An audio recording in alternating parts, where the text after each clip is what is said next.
Life or death by politics.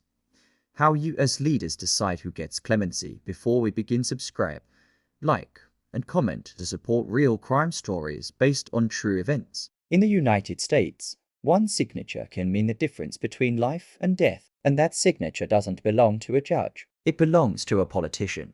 Clemency, the power to reduce a sentence or stop an execution, is one of the most controversial authorities in American law. Governors hold this power at the state level. The president holds it for federal crimes. And throughout history, this power has sparked outrage, praise, and political storms. Take Illinois, 2003.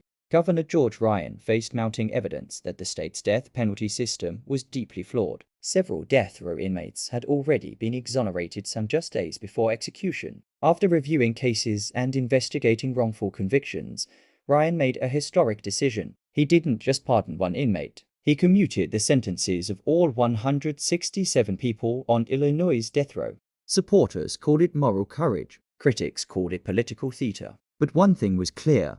Lives were changed overnight, not by a courtroom, but by an elected official. Then there's Texas. Governors there have faced intense pressure in high-profile execution cases. In 2004, Cameron Todd Willingham was executed for arson that killed his children. Years later, fire science experts questioned the evidence used to convict him. Critics argued clemency should have been granted. Supporters of the ruling said the courts had spoken. The decision not to grant clemency became just as controversial as granting it. Clemency decisions are rarely simple. Leaders weigh legal reviews, victim impact statements, public opinion, and sometimes political consequences. Election years can make these choices even more intense. Granting mercy can be seen as soft on crime. Denying it can be seen as heartless. In 2021 and beyond, federal clemency decisions have also made headlines, with presidents commuting sentences for drug offenses and other non-violent crimes reigniting debates about fairness, race, and justice reform.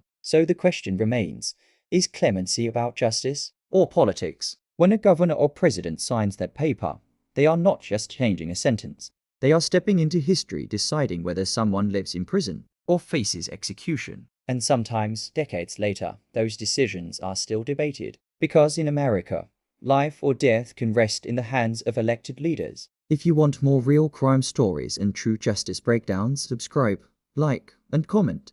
Let me know your thoughts. Should politicians have the power to decide life or death?